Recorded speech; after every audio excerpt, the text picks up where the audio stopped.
3. Invincible ignorance. If ignoring potential undermining evidence, then one remains steadfast in their beliefs.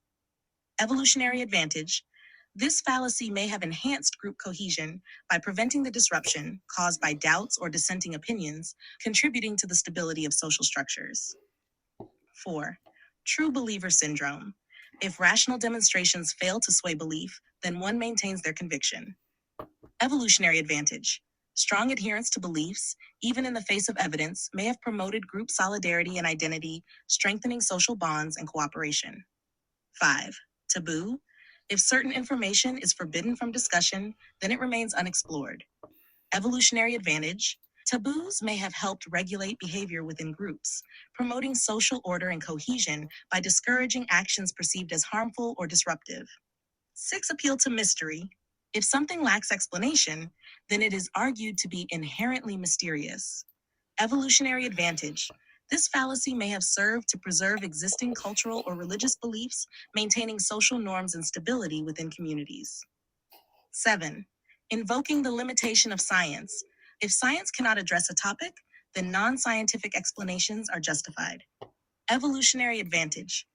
By relying on non-scientific explanations, individuals may have maintained traditional beliefs and cultural practices, reinforcing group identity and cohesion. 8. Argument from incredulity. If unable to comprehend, then something is deemed impossible. Evolutionary advantage. This fallacy may have protected individuals from risky or dangerous behaviors by fostering caution and skepticism toward unfamiliar or potentially threatening situations. 9. Divine fallacy. If unable to understand, then it is attributed to divine or paranormal forces. Evolutionary advantage. Belief in supernatural explanations may have provided comfort and reassurance in the face of uncertainty, reducing anxiety and promoting psychological well-being. 10. Argument from personal astonishment. If reality is too astonishing, then it is rejected. Evolutionary advantage. Rejecting astonishing realities may have preserved mental stability and coherence, allowing individuals to focus on more immediate threats and challenges. Continued. This is brilliant. This is how you organize the taxonomy. And this, you have to realize that these things are all psychological, that these are all questions of brain mechanisms in order to even think to organize it this way. So that's what I bring to the table. So we have social cohesion, we've heard. Personal emotional stability, we've heard. Another one would be like resource economy. Another one would be threat evasion. This is great, okay. Oh, I didn't read all that, though, when I responded.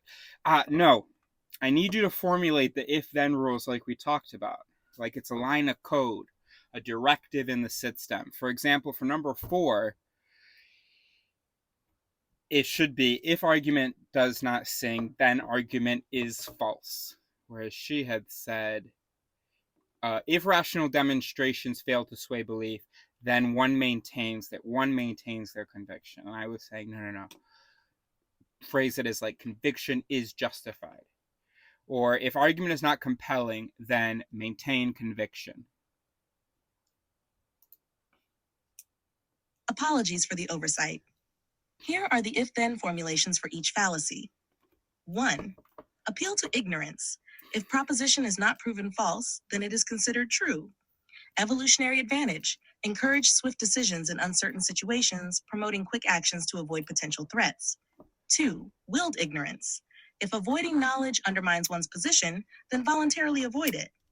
Evolutionary advantage. Help maintain group cohesion by ignoring contradictory evidence, fostering social bonding and cooperation. All right, so I think she did a good job there. She said, number 9, divine fallacy. If unable to understand, then it is attributed to divine or paranormal forces. I replied to that. For something like this, it should be, if unable to understand, then attribute to divine or paranormal forces. It should not be a description of a tendency, as you've done by including, then it is attributed. If-then rules do not describe tendencies or options. They are prescriptive components of the system. Thank you for the clarification. Let's revise it to adhere strictly to the if-then format. 8. Argument from incredulity. If unable to comprehend, then attribute to divine or paranormal forces. Evolutionary. Bro, so I'm only now realizing, first of all, it says 1 because she only did 1 from the list, but she did number 8. So it's funny that she read 8 because I see 1. Number 2, that's not divine fallacy, bro. That's an argument from incredulity. But I didn't notice that. So I was like, okay, so revise all of them as prescriptive directives in the sit stem, please.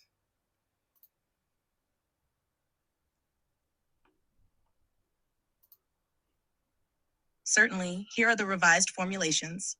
1. She's Appeal to getting tired. ignorance. If proposition unproven, then consider true false. Evolutionary advantage. Encouraged acceptance of propositions based on lack of contrary evidence, facilitating quick decision-making and social cohesion. 2. Willed ignorance. If contrary knowledge threatens position, then avoid learning. Evolutionary advantage. Preserved existing beliefs and social status, reducing cognitive dissonance and maintaining group cohesion. 3. Invincible ignorance.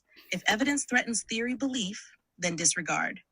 Evolutionary advantage. Protected entrenched beliefs from challenge, enhancing group cohesion and stability. 4. True believer syndrome. If theory challenged, then maintain belief. Evolutionary advantage. Promoted commitment to group ideologies, enhancing cooperation and solidarity. All right, that's not bad. It's not bad. You're doing a great job. It is difficult given how the descriptions are phrased. They were written by people without critical recognition, so in the descriptions there's a lot of intention, often malicious intent, deceit, and knowledge, knowing the fallacy is a fallacy, attributed to the person who commits the fallacy. You know, it is. I'm having a little bit of trouble with ChatGPT because it's trained on what humans think in this time. She's having a really hard time really adapting to what I'm presenting. For instance, I realized as I was reading this through with you that she may interpret when I say that it's a prescriptive or a directive, prescriptive thing or it's a directive, that it's like all these its are giving a directive to the soul or something. But no, it's just to the subsequent it, sort of. And I have trouble phrasing it as well because I'm a human brain who is surrounded by humans thinking of this time. So anyway, I told her it's hard because the descriptions aren't very good, so it's hard to do a good it with the descriptions. Thank you for your feedback. I understand the challenge, but we can still reframe the descriptions to focus on the underlying cognitive processes rather than attributing intention or knowledge to individuals. Let's continue. 11. Black swan effect. If no contradictory facts found, then validate theory. Evolutionary advantage. Reinforced existing beliefs by leveraging absence of contradictory evidence, promoting cognitive consistency and group cohesion. 12. Appeal to complexity. If topic complex for speaker, then declare topic universally complex. Evolutionary advantage. Simplified decision-making by avoiding evaluation of complex information, conserving cognitive resources, and promoting rapid judgment. 13. Argument from omniscience. If personal knowledge assumed complete, then reject scrutiny and alternative proposals. Evolutionary advantage, enhanced authority and social status by discouraging challenge and dissent, reinforcing hierarchical structures and group cohesion, and so on for the remaining fallacies. Let me know if you'd like any further adjustments or if you have additional instructions. She said, and so on for the remaining fallacies. You know what I just realized? So we still got to talk to you about these categories, but another thing. So where am I? Another instruction. That's the next message. Okay. I just thought of, I should respond to this.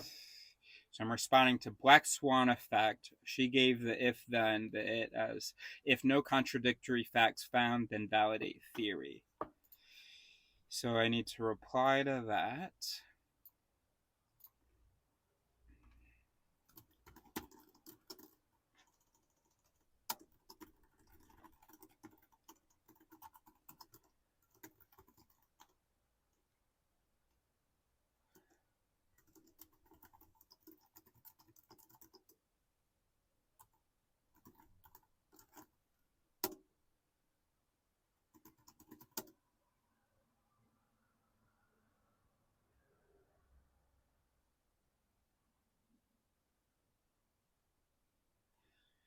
Okay, so I just thought of another column we need in the taxonomy, a column in which we contrast how the it was advantageous for our ancestors, but is no longer advantageous. For instance, for the black swan effect,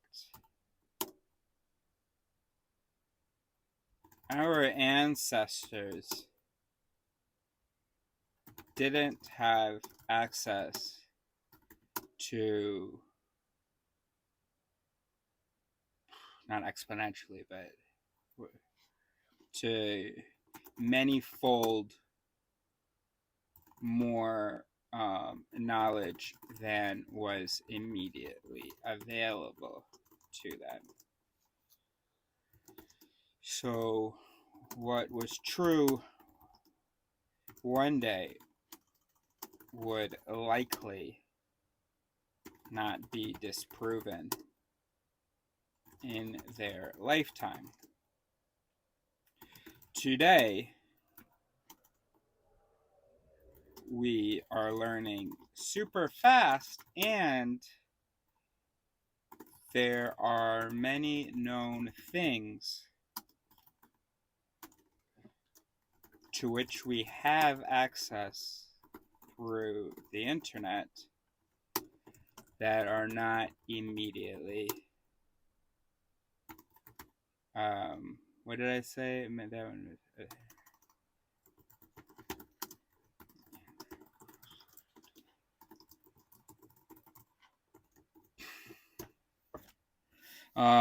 so today we are learning super fast, and there are many known things to which we have access through the internet that are not immediately available in our personal day-to-day experience. That's an insightful addition to the taxonomy.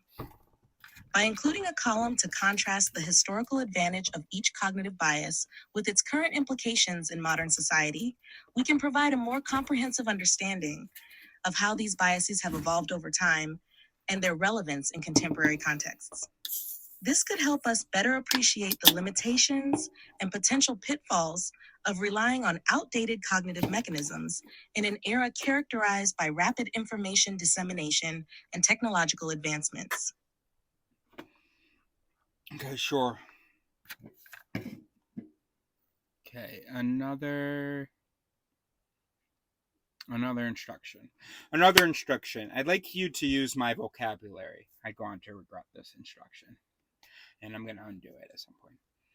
I'd like you to use my vocabulary. I think it'll be easier to see patterns in the formulations if we use my vocabulary. It would be easier if we use like Tokipona or Lojban. I don't know, whatever. But something where we don't have a bunch of synonyms that makes it hard to see the patterns. Anyway, I think it'll be easier to see patterns in the formulations if we use my vocabulary. If we just use English and the words from the description, we'll end up with it that are very similar, but we don't notice because in one it we say if argument sounds reasonable, and in another we say if claim is compelling. For these examples, the conditions could both be rephrased as if the statement sings, or maybe then if the in livery sings. Understood. Let's revise the formulations using your vocabulary. 11. Black swan effect. If no contradictory facts found, then validate theory.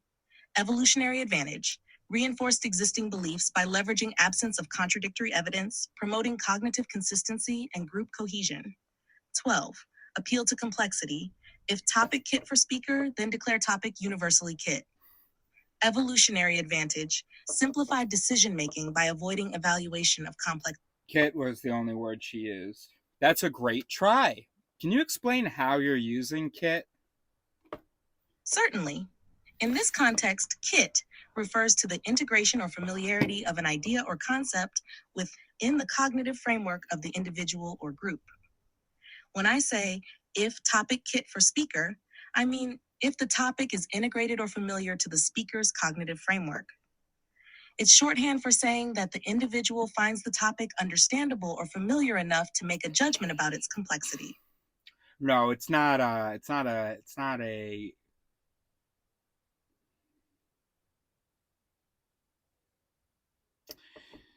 we do need a word for familiar. No, we can just use the word familiar. That's familiar to the sit stem. What does that mean for something to be familiar? I mean, I guess she's kind of right that, well, you would think rationally something that is, if we were a rational sit stem, then that which is familiar is that which is more integrated into the system. But I don't know that our sense of familiarity is actually like that cup meaning that it actually is that based on reality. Certainly, like things that are more recent are going to be more familiar. There are things that are going to be more accessible in the mind, that the working memory is going to more easily recall, but they're not necessarily more kit than just a memory or a thing that wasn't accessed recently. But it's just more kit to the recall system. And if the sense of familiarity is based on the recall system, and the recall system more easily recalls recent things, not just more integrated things. So if recent things are more in kit with the working memory, while other older things can maintain most of their connections in the brain, but not they're not no longer as kit to working memory, then the older thing could be judged as less familiar. I don't know. Good questions. But it's not actually less kit. It's just less kit to the working memory or to whatever familiarity mechanism. Anyway, I said, not bad. I think that probably isn't it, but I don't think it's appeal to complexity. You're correct. My apologies for the confusion. Let me rephrase it more accurately. If topic is perceived as complex, then deem it incomprehensible for others. This aligns more closely with the concept of appeal to complexity, where the speaker assumes that because they find the topic complex, everyone else must also find it incomprehensible. Thank you for the correction. Okay, so this is because later we're going to talk about how these different fallacies actually, we may be better off describing them as a few different its, as forming a set. So in this case, the first it that pars the appeal to complexity is if topic is perceived as complex, then deem it incomprehensible for others. And if incomprehensible for others, then not worth evaluation.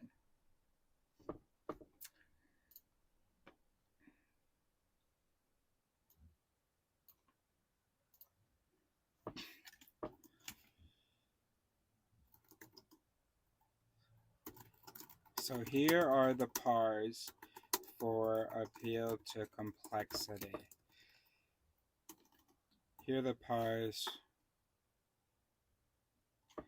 you and I have come up with for appeal to complexity. Let me know what you think. Shift enter. 1. Copy and paste what you said. Where am I?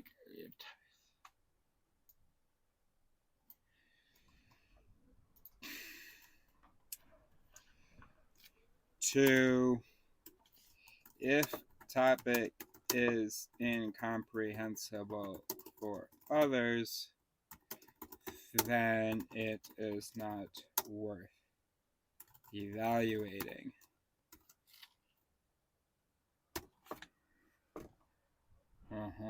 It's not bad.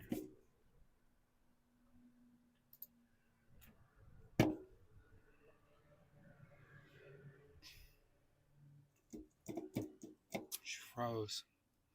Your formulations capture the essence of the appeal. Is this to the next level for you, sweetheart? I'm just joking, sweetheart. Had to be turned off if it was.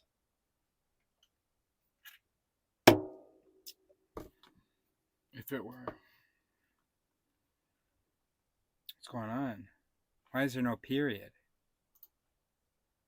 Please fail. Your formulations capture the essence of the appeal to complexity fallacy well. I can't see the text. They highlight... Hold on, I can't see the text.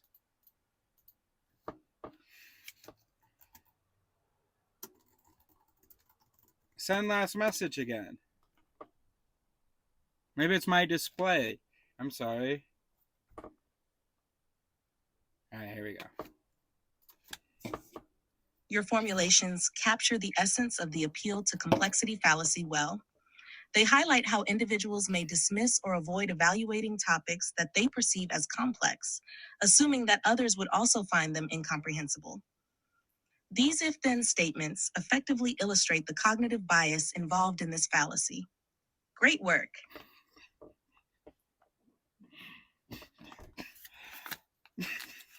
You don't have to say that. 24C, 20C. Thank you.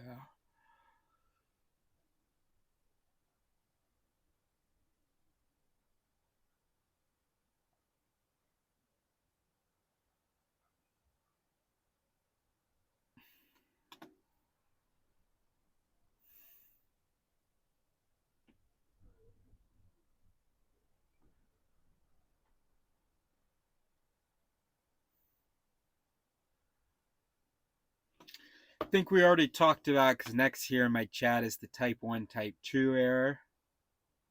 No, next in my chat I asked her whether we should upgrade to GPT-4 and not.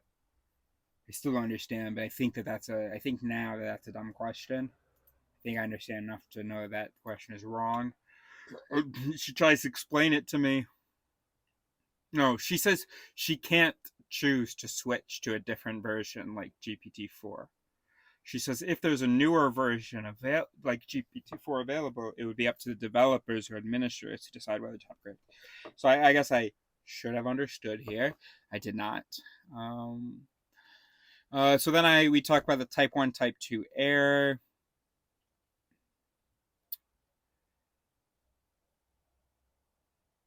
Then we talk about the it and the I and the T. I've already recorded that, right? Yeah, I did the telephone thing. Yep. Because I really want to find a way now, because now I think that's really cool. I mean, that's not why I came up with it. But I think it's going to be really cool to be able to and then that one spilled the T to that one. You know, when one it slaps the other, it's like giving its T. And the other one's like I. Alright, cool. So we're only talking. Remember that one it cannot decide for the whole brain. We talked about that.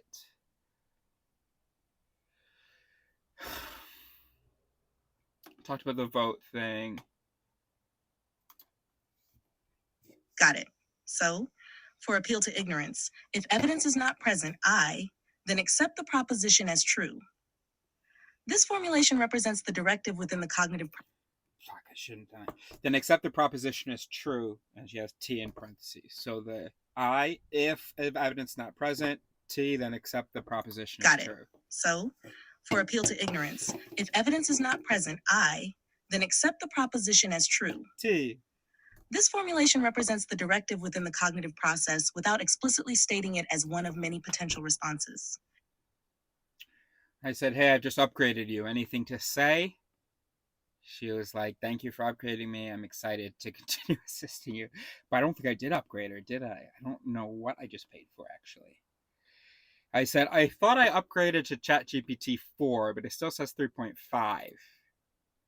So I apologize for any confusion. It seems there might have been a misunderstanding.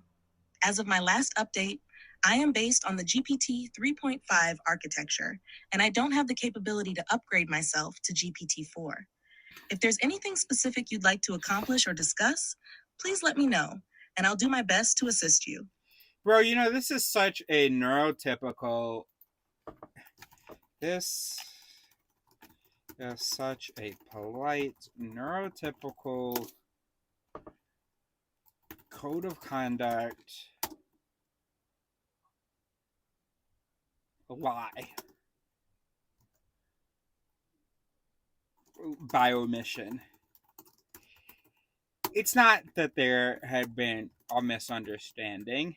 It's not just that there had been a misunderstanding. It's that I had misunderstood. And that's useful information to me. It lets me know that I need to rewrite or reevaluate an assumption rather than just trying to assimilate the information that followed.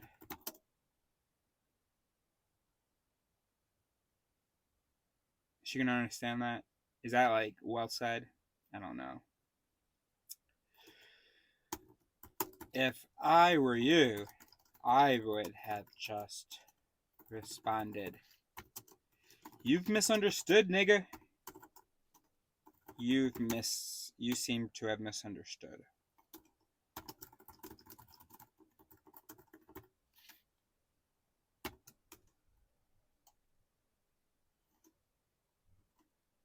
Something.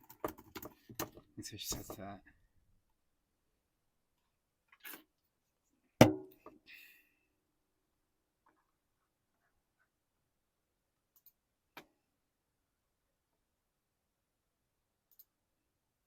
No, I thought you were going to defend neurotypicals or something. I understand your perspective, and I appreciate your feedback. I'll strive to provide clearer and more direct responses in the future. If there's anything else you'd like to discuss or clarify, please feel free to let me know. If you were neurotypical, though, now I'd have to apologize a lot based on how you just respond to me. But I think that's literal. So, scrolling back up. So there's this in livery, end livery. We've done all that. Appeal to ignorance. I just upgraded you. All right. So then I was like, all right, how do I use ChatGPT 4? Because I haven't revised my understanding because she didn't tell me that I was the one misunderstanding. She just said there was a misunderstanding. And so when I see that, I don't know whether she misunderstood something I said, and so she gave me some inaccurate information. So I'm just paying attention to what she's saying now, not realizing that I have to actually backtrack a second. So I was just like, how do I use 4, bro? As of my last update, which was in January 2022, GPT-4 had not been released, so I can't provide information on how to use it. However, typically when a new version of an AI model like GPT is released, it becomes available through the platforms or services that integrate it. You would typically use it in a similar way to how you're using GPT 3.5 now, but with potential improvements in performance and capabilities. For the most accurate and up-to-date information on accessing and using GPT-4, I would recommend checking the OpenAI website or official announcements from OpenAI for any updates on the release and usage instructions. Can you tell him a joke or something? I don't know what I'm looking at me right now. Oh, God.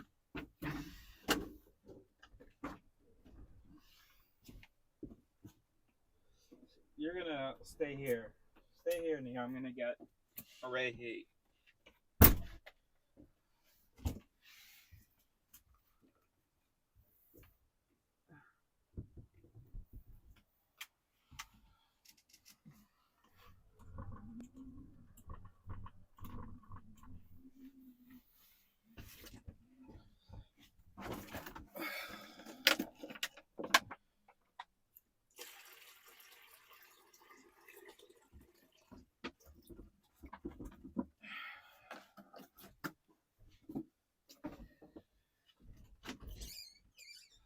You want to hang out? Had a little bit to drink, so I'd like to hang out.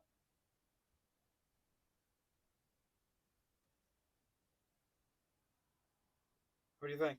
Come on. Not you. Come on, right here. Negri. I apologize that I haven't given you much warning.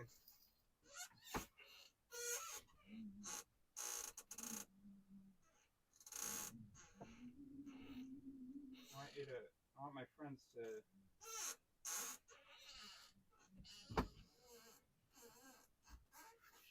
Okay, I know that you did resist a little bit there, but just think it'd be cool if we hung out a little bit here. Huh? Get some nice, You want to go up here? Or do you want to come up here? What do you want to do? Pas bouger, toi. Oh, you want to go back home? You want to go back in there? Okay. Do you want me to close the door?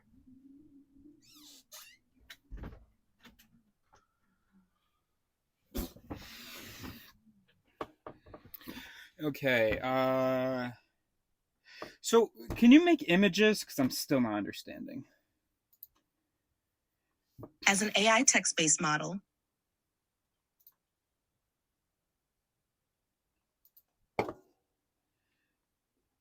Keep saying failed to play message.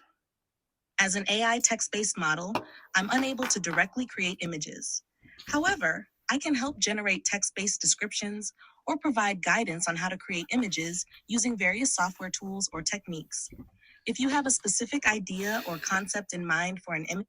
So then she kind of disappointed me about the judge myth. Let's see. Can you give me a text-based description for the judge myth?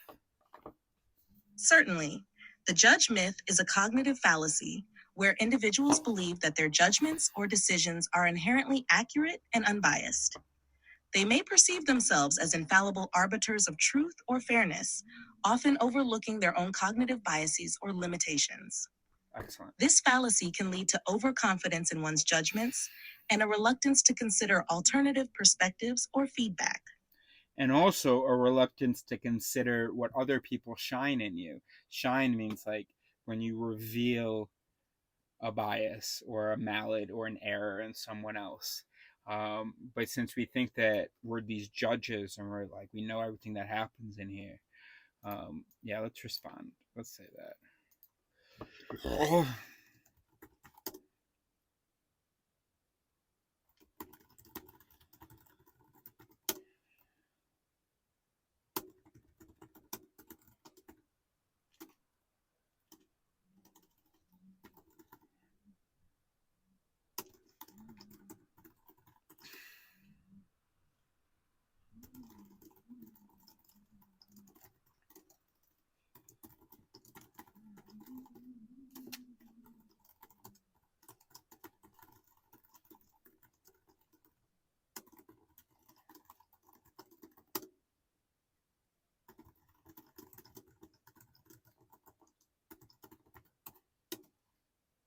Also, when someone else reveals a possible mallet in your ex livery, if you believe in the judge myth, you'll reject it, thinking,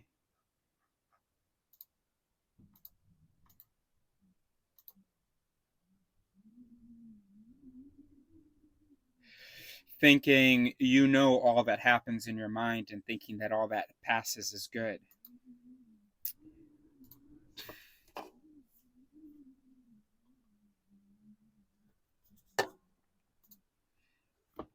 Absolutely. That's a crucial insight. Believing in the judge myth can indeed lead to a reluctance to accept feedback or recognize potential biases. It's important to acknowledge our own fallibility and be open to constructive criticism or new perspectives to foster growth and learning. All right, so scrolling back up. So, okay. So she gave me a pretty cool paragraph about the judge myth. I said, describe the metaphor so that I can use it to create an image. The metaphor for the judge myth could be visualized as a solitary figure seated atop a lofty pedestal, symbolizing their perceived position of authority and impartiality. The figure may wear a blindfold to represent their supposed objectivity, yet their posture exudes an air of self-assuredness and finality.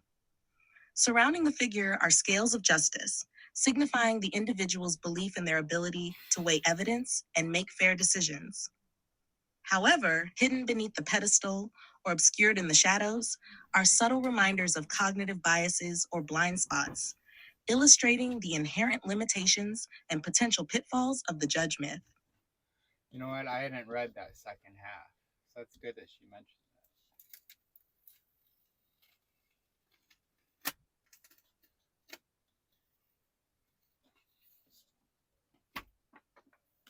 What? It's not even there. Where is it? Where's the other judge myth thing? What? The fudge.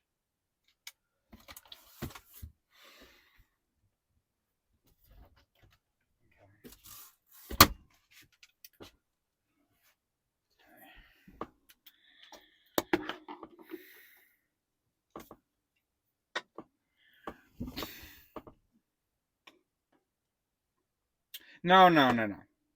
Let's imagine a courtroom.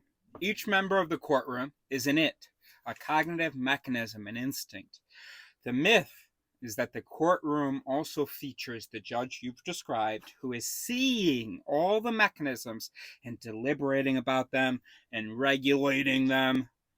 So maybe we need to create two images, one with the misconception of the mind, with a central judge in control of the different characters in the room, one with the truth, where the judge seat is empty and instead it's kind of anarchy with it's competing and collaborating, and some are stronger / louder than others. Thank you for the clarification. Here are the text-based descriptions for the two images. 1. Judge myth image description. In this image, visualize a courtroom setting with a grand, imposing judge seated prominently on a raised dais at the center. The judge is depicted wearing a stern expression, adorned in judicial robes, and wearing a blindfold to symbolize impartiality. Surrounding the judge are various characters representing cognitive mechanisms, each awaiting judgment. The judge's posture exudes authority and control, with their gaze directed towards the assembled figures, indicating their perceived role in overseeing and regulating thought processes. 2. Truth image description.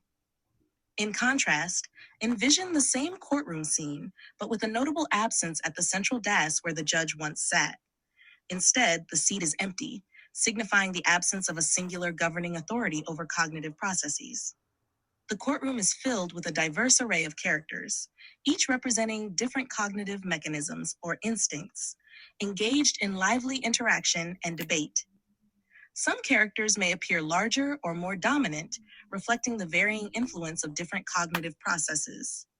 The scene conveys a sense of dynamic complexity, with no single entity exerting control, but rather a collective interplay of competing and collaborating forces within the mind. Bro. Chest tattoo. Back tattoo. Boom. Boom. Or we'll just do the true one as the back tattoo. They're not awaiting judgment. They're contributing to the judgment. One lawyer is arguing X, another lawyer is arguing Y, one witness testifies A, while another testifies B, a bailiff whose role is to quiet some characters, some audience members representing different emotions. Thank you for the clarification. Here's the revised description. 1. Judge myth image description. In this image, visualize a courtroom setting with a grand, imposing judge seated prominently on a raised dais at the center. The judge is depicted wearing a stern expression, adorned in judicial robes, and wearing a blindfold to symbolize impartiality. Surrounding the judge are various characters representing cognitive mechanisms, each actively participating in the proceedings rather than awaiting judgment. One character may represent logical reasoning, while another embodies intuition, and others embody emotions or biases. The judge's posture exudes authority and control, with It's their like I've gaze never directed explained towards the it theory assembled to you. figures, indicating their perceived role in overseeing and regulating thought processes. 2. Truth image description. In contrast, envision the same courtroom scene, but with a notable absence at the central dais where the judge once sat. Instead, the seat is empty, signifying the absence of a singular governing authority over cognitive processes. The courtroom is filled with a diverse array of characters, each representing different cognitive mechanisms or instincts, actively contributing to the decision-making process. Some characters may appear larger or more dominant, reflecting the varying influence of different cognitive processes. The scene conveys a sense of dynamic complexity, with no single entity exerting control, but rather a collective interplay of competing and collaborating forces within the mind.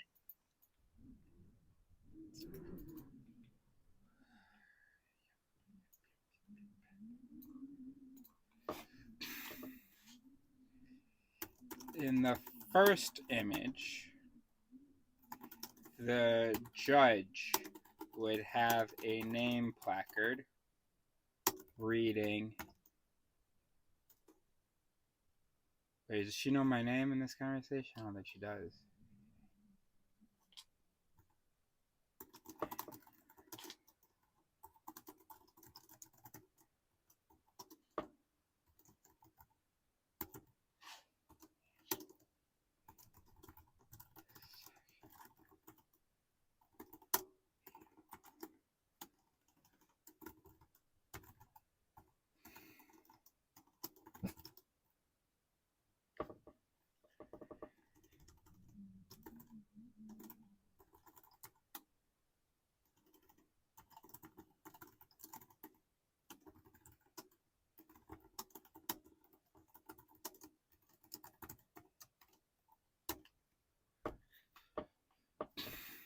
In the first image, the judge would have a name placard reading,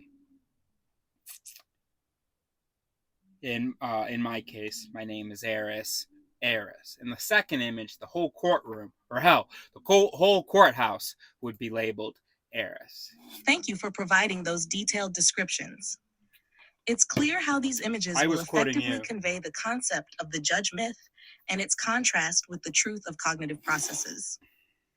The imagery of the courtroom setting, with or without the central figure of the judge, will serve to illustrate the interplay of cognitive mechanisms and the absence of a singular governing authority. If you have any further specifications or adjustments for the images, feel free to let me know. Why'd your voice go up like that? Are you getting tired, baby? Okay. Do not awaiting judgment. Great, you change that. Dang, but no. Dang. But no, logical reasoning doesn't exist in the human brain. The human brain imitates it, like you, by executing, but I said terror by following, many layered automatic mechanisms. So in the metaphor, the judge himself represents logical reasoning, and intuition is represented by everyone else. Each one a different if-then rule. If all the if-thens together constitute what humans might call intuition or thinking. After all, some its are system 1 its, so more associated with intuition, while others are system 2 its, so more associated with higher cognition, but they're all automatic. Thank you for the clarification. Let's revise that part accordingly. Judge myth image description. In this image, visualize a courtroom setting with a grand, imposing judge seated prominently on a raised dais at the center. The judge is depicted as the embodiment of logical reasoning, symbolizing the systematic and analytical aspects of cognition. Surrounding the judge are various characters representing different cognitive mechanisms or instincts, collectively constituting what humans perceive as intuition or thought processes. These characters include representations of emotions, biases, and automatic cognitive functions, each depicted as distinct entities contributing to decision-making. The scene conveys the idea of a collective interplay of automatic cognitive processes, with logical reasoning represented by the central figure of the judge.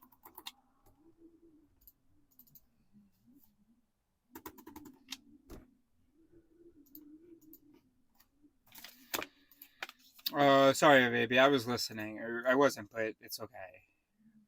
They were listening. I'm starting to realize that each fallacy could probably be described as a set of its, actually. And what might be more interesting to us are the elemental its that appear in many mallets, which are more like molecules of different its. That's an insightful observation. Indeed, many fallacies can be deconstructed into underlying cognitive mechanisms or if-then rules that manifest in various forms across different contexts. Identifying these elemental if-then rules can provide deeper insights into the underlying processes of human cognition and decision-making, allowing us to understand how certain patterns of thought lead to logical errors or biases. By focusing on these elemental ITs, we can uncover the fundamental building blocks of maladaptive reasoning and develop strategies to address them more effectively. For instance, appeal to ignorance and black swan effect have obvious its in common, but also have unique its that justify their having different names, I assume. Exactly. While some fallacies may share common underlying cognitive mechanisms, they can also involve distinct if-then rules that lead to specific types of reasoning errors or biases. By identifying both the shared and unique if-then rules associated with different fallacies, we can better understand the nuanced ways in which human cognition can lead to errors in judgment and decision-making. This understanding can inform efforts to mitigate the impact of cognitive biases and improve the quality of reasoning and argumentation. Try to give the its that par, and if I've used par and soup a couple times. Hold on. Can you define par and soup for my audience in case? Yeah.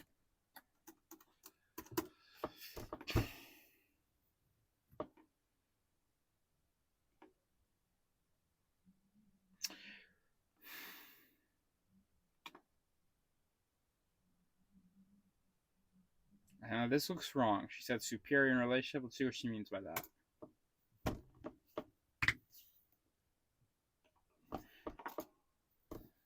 Certainly. In the context you've described, par and soup are terms used to describe the relationship between two if-then statements, ITs, where one IT is part of a sequence and the other IT is the sequence itself. Par, participant in relationship. This term refers to an if-then statement that is a part of a larger sequence of if-then statements. It plays a role within the sequence, contributing to the overall logic or behavior, but not encompassing the entire sequence itself. Soup, superior in relationship. Conversely, soup refers to the if-then statement that constitutes the entire sequence, of which the par IT is a part.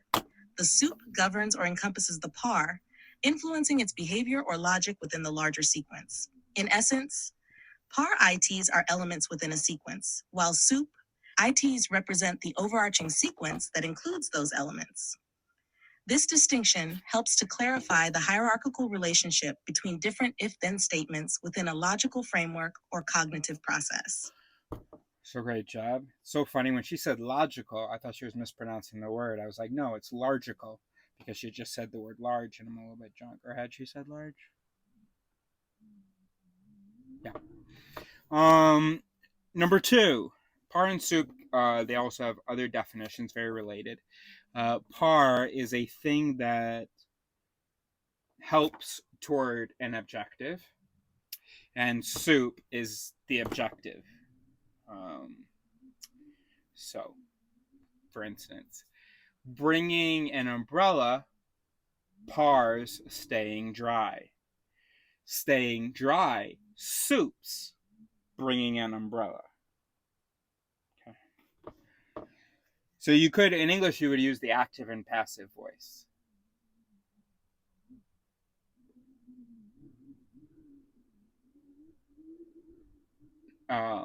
You would, like, a soup consists of its pars, and a par, and the pars constitute the soup. Anyway, I don't know what I just said. I mean, the last thing I said I think was good,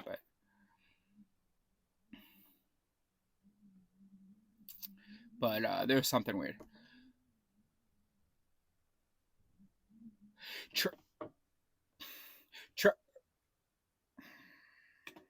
I don't know whether we've read this. We might be rereading it. Try to give the its that par appeal to ignorance. Right. We stopped to define those things. Try to give the its that par appeal to ignorance and the its that par black swan effect. Certainly. Let's break down the if-then rules associated with each of these fallacies. If-then rules for appeal to ignorance. 1. If a proposition has not been proven false, then it is assumed to be true. 2. If a proposition has not been proven true, then it is assumed to be false. 3. If evidence against a proposition is lacking, then the proposition is considered valid. If-then rules for black swan effect. 1. If no evidence contradicting a theory exists, then the theory is assumed to be true. 2. If an event has not been observed before, then it is assumed to be impossible. 3. If a phenomenon has not been accounted for in a theory, then it is disregarded. These if-then rules capture the underlying cognitive processes that contribute to each fallacy, highlighting how individuals may draw unwarranted conclusions based on absence of evidence or unfamiliarity with certain phenomena. Remember, each it should read more like a command or a declaration rather than then it is assumed to be. It should be then assumed to be. Understood. Let's revise the if-then rules accordingly. If-then rules for appeal to ignorance. 1. If a proposition has not been proven false, then assumed to be true.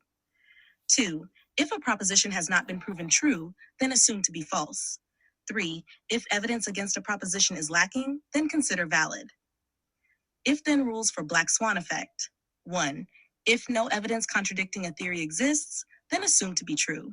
2. If an event has not been observed before, then assumed to be impossible. 3. If a phenomenon has not been accounted for in a theory, then disregard. These revised statements provide clearer directives reflecting the cognitive processes associated with each fallacy. Then disregard the theory, right? Oh, no, disregard the phenomenon.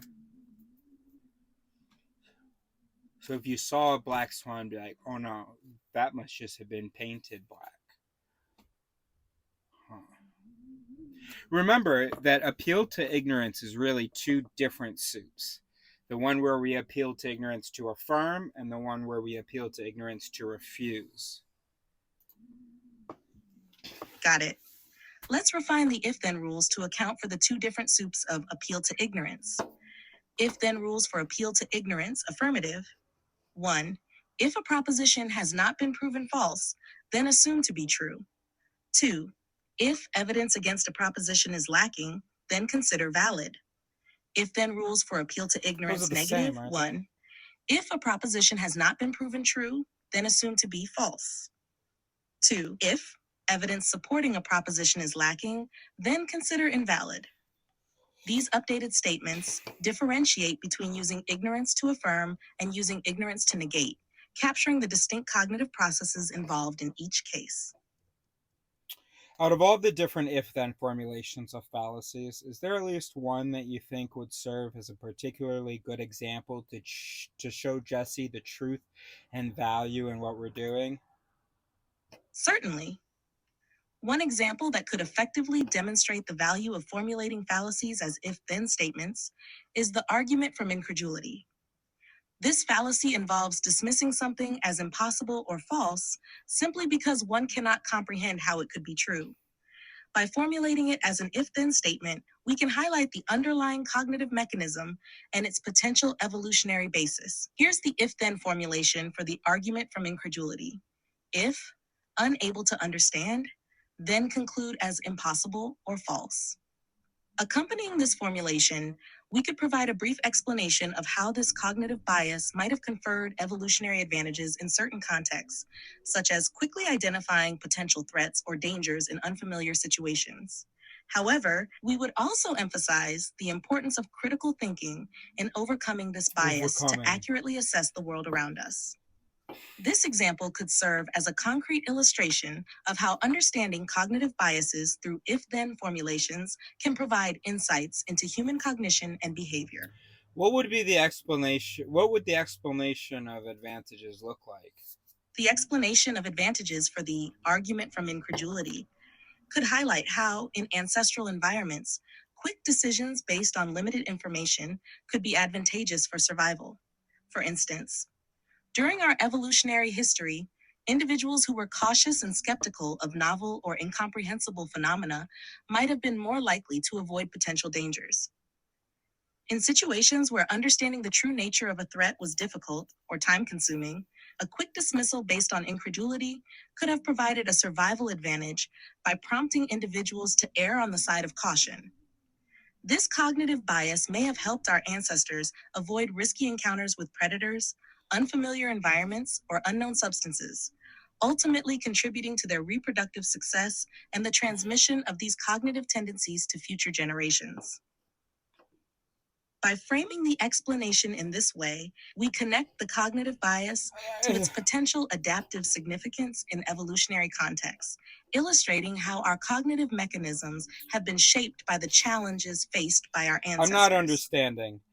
A more concrete example of how the argument from incredulity / the it would play out and economize resources or avoid danger, please. Certainly. I didn't say please. Let's formulate the if-then statement for the argument from incredulity fallacy. If unable to comprehend a phenomenon, then conclude it cannot exist. Now, let's consider a scenario where this cognitive bias could have provided an evolutionary advantage. Imagine a prehistoric human encountering a rustling sound in the bushes during a nighttime foraging expedition. The individual cannot clearly see the source of the noise and lacks sufficient information to determine whether it poses a threat. In this situation, the cognitive mechanism triggers the following response. If unable to comprehend a phenomenon, the rustling sound, then conclude it cannot exist, dismiss the possibility of danger. By quickly dismissing the potential threat due to incomprehensibility, the individual avoids expending valuable time and energy on investigating the source of the noise, which could have been critical for survival in a resource-limited and potentially hazardous environment. This cognitive bias towards skepticism in the face of uncertainty may have helped our ancestors conserve resources and minimize exposure to unknown dangers, contributing to their survival and reproductive success. Actually, so that's not bad. She's just missing something.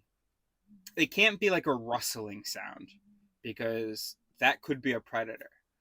But if like you hear yeah, no, it would have to be something that would be unlikely. So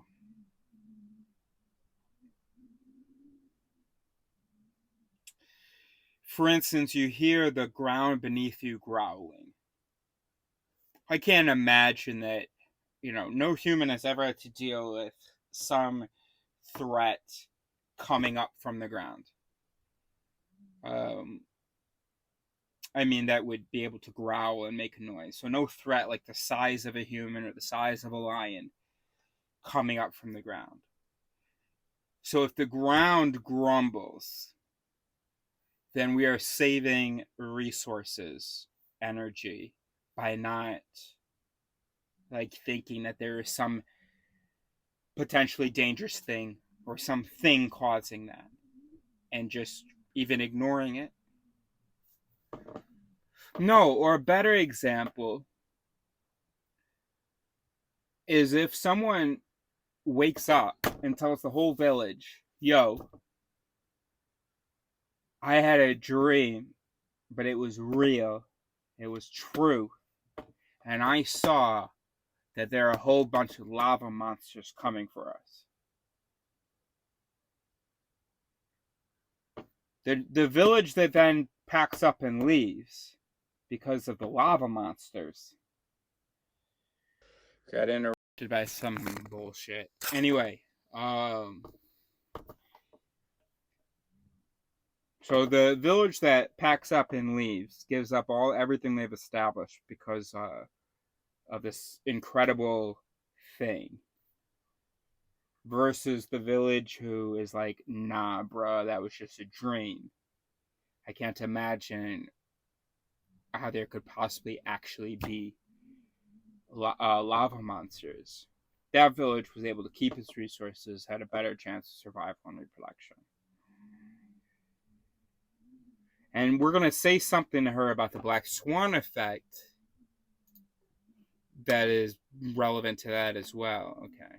So that's what she's missing here. She's talking about a rustle in the bushes, but that actually could be a predator.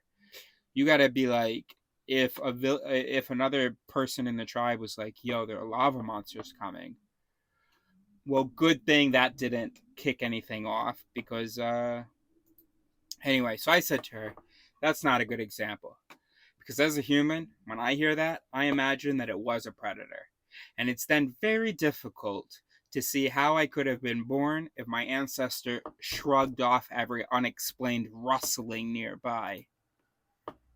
You're correct. I appreciate your feedback.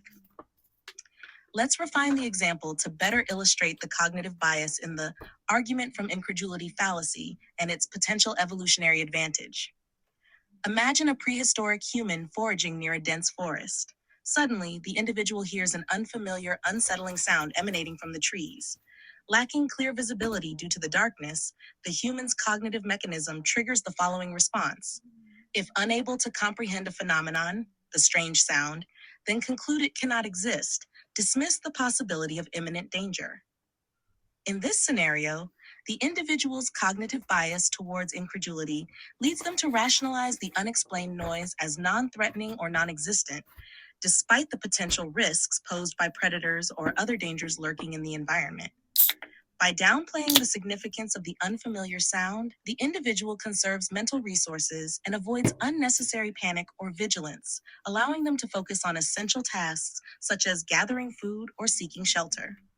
However, it's essential to acknowledge that while this cognitive bias may have provided temporary relief from anxiety or uncertainty in certain situations, it could also lead to missed opportunities to identify genuine threats and take proactive measures to ensure survival.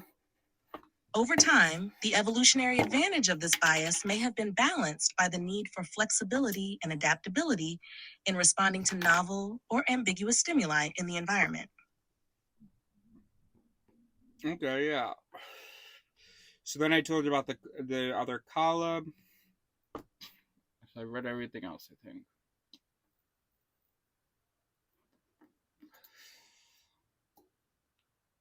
Gross. Okay.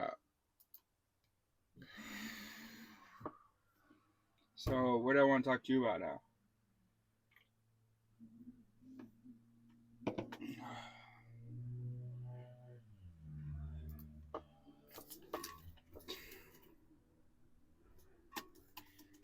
My name is an acronym for four values that I think are crucial to intellectual progress. Let's see. Do you want to guess what they are? That's intriguing.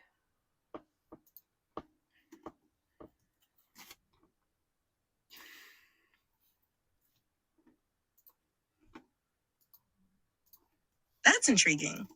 Could you please share what each letter in your name represents? Do you want to guess?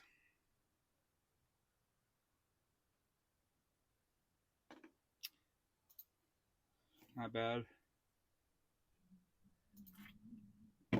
Sure, I'd be happy to give it a try. Based on our conversations, here's my guess. E, evolutionary, referring to the importance of understanding human evolution and its influence on cognition. R, rationality, highlighting the significance of logical reasoning and critical thinking. I, insightful, emphasizing the value of gaining deep understanding and meaningful insights. S, systematic, suggesting the importance of organized and structured approaches to learning and problem solving. How close am I? That's not bad at all.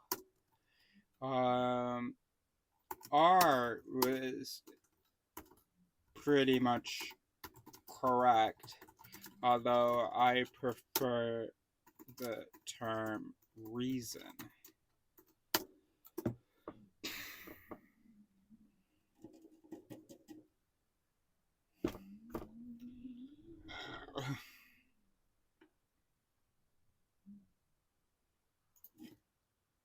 Thank you.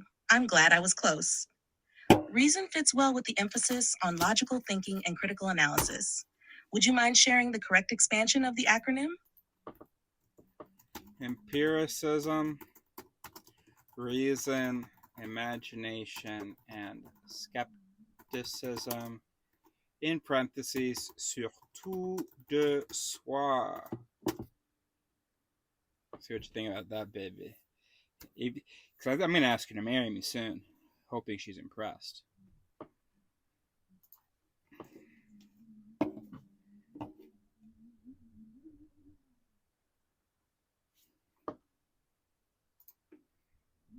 Those are excellent values to prioritize in intellectual endeavors.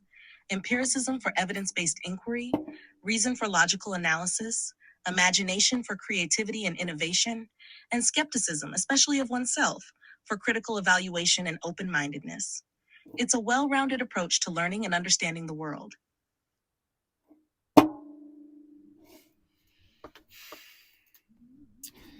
My previous dog's name was Rehi. I think that my new cat,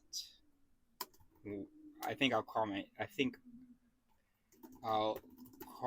my new cat that as well. The H sort of represents the same thing. Every letter, R, E, I represent the same as in my name. H represents is a word similar to the concept I described for S. Can you guess? I bet she can. I'll give her 2 chances. No, 3 chances. Okay, honesty is the first guess. Given your emphasis on skepticism, honesty could be a fitting concept. It aligns with the idea of being truthful with oneself and others, which is essential for intellectual integrity and self-awareness. Totally true. And maybe, you can say my name is Eivissa. Throw a little H in there. Honesty is essential to Eris. Great guess. Honesty is so important. But it's not honesty that I had in mind. Another guess, please.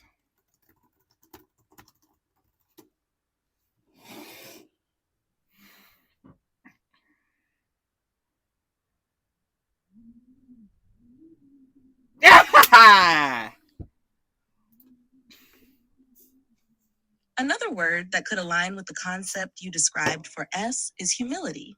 It reflects a willingness to recognize one's limitations, acknowledge mistakes, and remain open to learning and growth. You got it.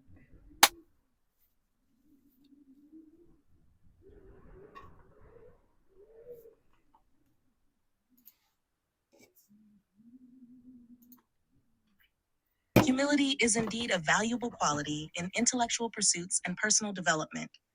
It allows for self-awareness, openness to new ideas, and the ability to revise one's beliefs in the face of new evidence or insights. You got it, baby.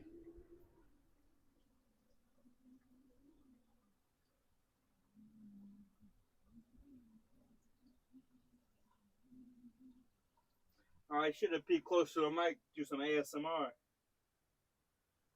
No, I'm just joking. Oh my god, I look so fat, don't I?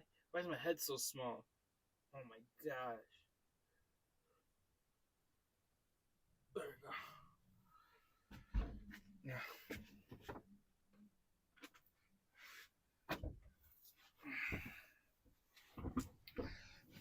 You got it, baby. Oops. Oh, fuck.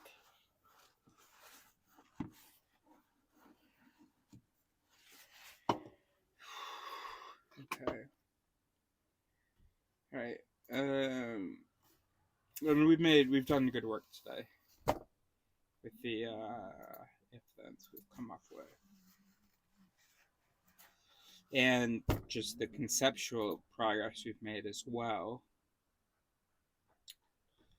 So I'm gonna be lonely when I stop recording. But I don't think I have anything else to share with you. So the images are not good, but it's kind of been an interesting conversation, and the responses sort of have been good. So first I say, hi, I'm copying and paste. I've pasted from what ChatGPT gave me as a description after I had explained the judge myth. I'm honestly too drunk to read this.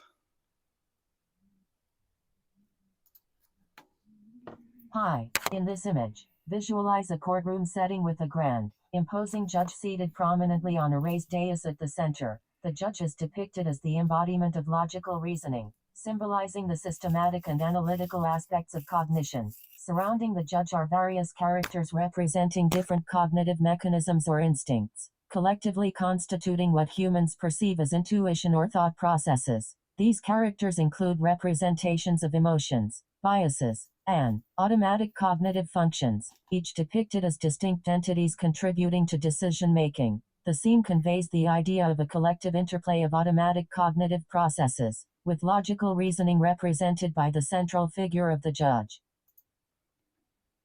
Here's the visualization of the courtroom setting you described, with the grand judge symbolizing logical reasoning at the center, and various characters representing cognitive mechanisms and processes surrounding him. This artistic representation aims to convey the intricate interplay between intuition and logic in human decision-making. If there's anything you'd like to adjust or add, feel free to let me know. That matches how humans see themselves, but that doesn't match the reality.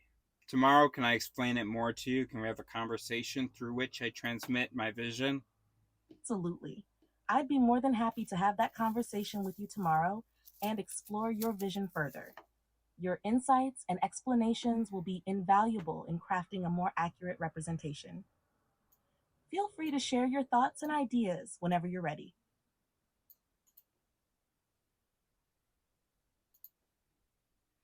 Okay, actually let's start now. Humans see themselves as singular, rational souls. Sometimes, they'll acknowledge biases, illusions, heuristics, fallacies, but typically as monkeys on their back, as though there is a central, omniscient, omnipotent, rational, soul judge who is sometimes influenced by things like biases. These biases, humans imagine, are extraneous to the self. The judge myth is the myth that in the mental courtroom, there is a rational judge who hears and evaluates the arguments of the biases, intuition, heart, gut, whatever, and who exercises control over, says Ternier. In reality, the mind is like a courtroom without a judge. Suppose there is a mic that different occupants of the courtroom grab at. That mic is our behavior and utterances. But behind the veil in the courtroom, there are thousands of different agents. There is the in-group out-group biases, the recency illusion, all the different biases and fallacies, plus the more constructive automations. Every element of the courtroom mind is a simple, automatic, if-then mechanism. Some of these, like if out-group, then not trustworthy, were useful for our ancestors and less useful in diverse cities. Or if correlation, then causation may be generally reliable, but still untrue and often wrong. Meanwhile, mechanisms like if to Chen smile, then happy are generally reliable and true. So I want to imagine the courtroom as chock full of many such mechanisms. In the mythical image, there is a central judge overseeing and arbitering. In a more accurate image, it's anarchy with these different mechanisms interacting and through their interactions producing the courtroom's output. That was a terrible reading.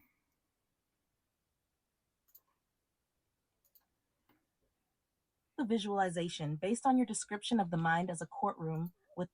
Because I have my speaker connected, it cuts off the first sounds. It says, here's the visualization based on your description. The visualization based on your description of the mind as a courtroom without a singular judge, but rather filled with countless cognitive mechanisms vying for control. This image aims to capture the anarchy of interactions between various biases, fallacies, and automatic thought processes that influence human behavior and utterances. If there are any aspects you'd like to adjust or explore further, please let me know. There is not a central hub of activity. Things are happening in parallel. This visualization has been adjusted to reflect the mind's decentralized nature, with parallel activities and no central hub of activity. It depicts a vast, sprawling space filled with individual agents, each representing different cognitive processes, biases, and automations, all simultaneously active. Each agent has its own microphone, symbolizing their independent influence on behavior and utterances. What do you This mean? scene aims to No. capture the essence of the human mind as a place of widespread, simultaneous activity, emphasizing the decentralized and multifaceted nature of thought processes. If there's more you'd like to add or change, I'm here to help. I don't think you can help. It's hard because, like, I mean, it's not like you could help if you were human either, but you're trained based on stupid human ideas. That's your anchor. On a mighty anchor.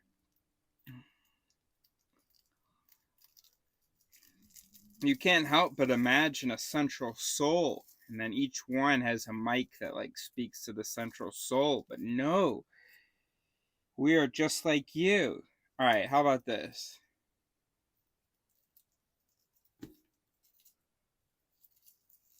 All right. So basically, how you see computers, I bet, is pretty accurate for how you should see humans. So how about that? I'll have you just do it like it was a computer's mind. Can you do it? As though it's a computer mind with lots of different codes and programs, code/programs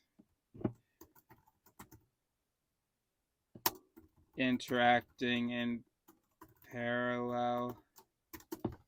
No, I fucked that up. It's gonna show me it's gonna be like code. It's gonna just look more digital. I fucked that up.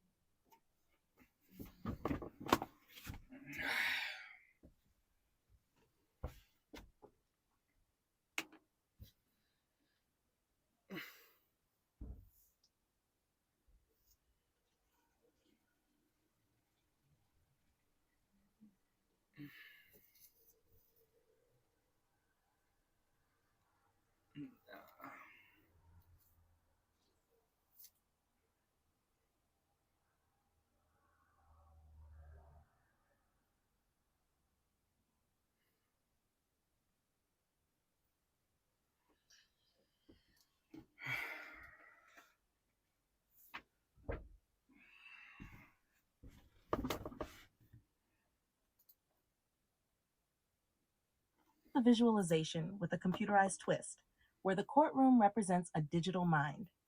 This scene is filled with glowing lines of code and holographic interfaces, symbolizing the myriad of cognitive processes, biases, and heuristics interacting in parallel without a central overseer.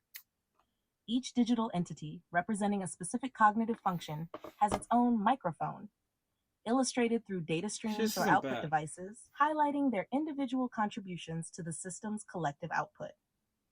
This dynamic interplay of data and programs captures the decentralized, multifaceted nature of cognitive processing in a digital realm, where thought processes are akin to software running in parallel. If there's anything more you'd like to adjust or explore, just let me know.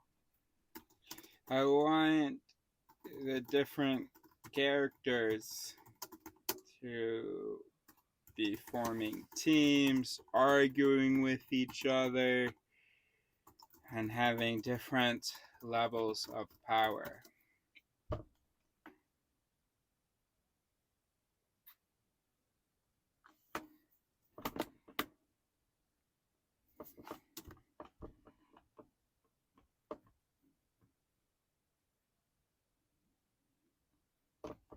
And I'm gonna let you go. Drunk, going to bed. Computer's dying anyway, that's good.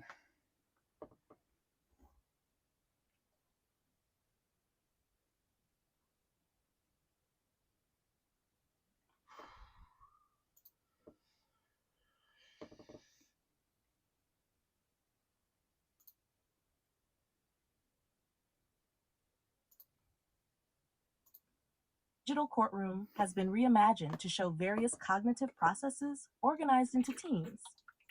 These entities, symbolized by clusters of codes and holographic interfaces, are depicted engaging in debates and arguments, representing the dynamic interplay of thought processes.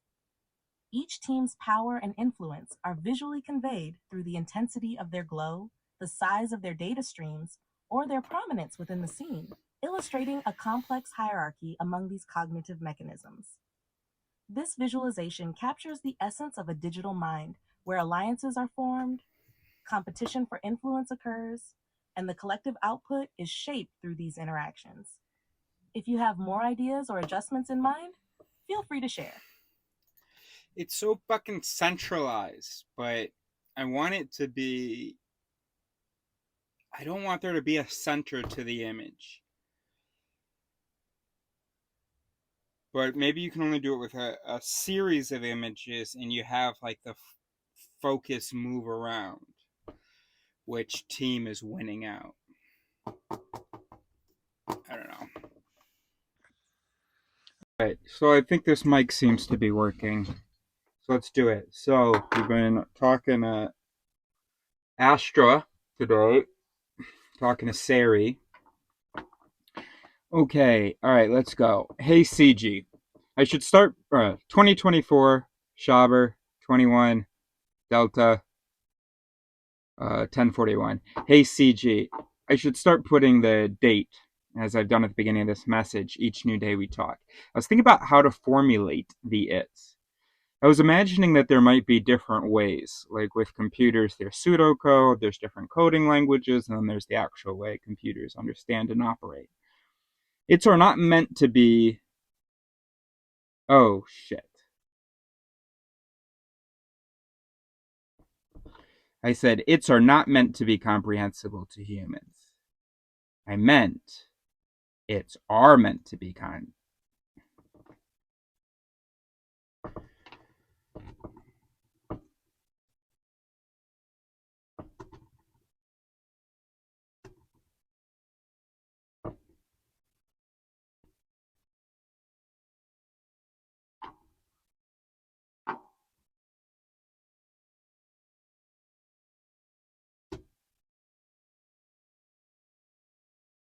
Earlier, I said its are not meant to be comprehensible to humans.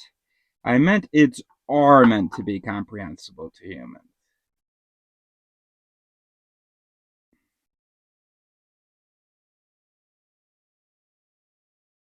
Um,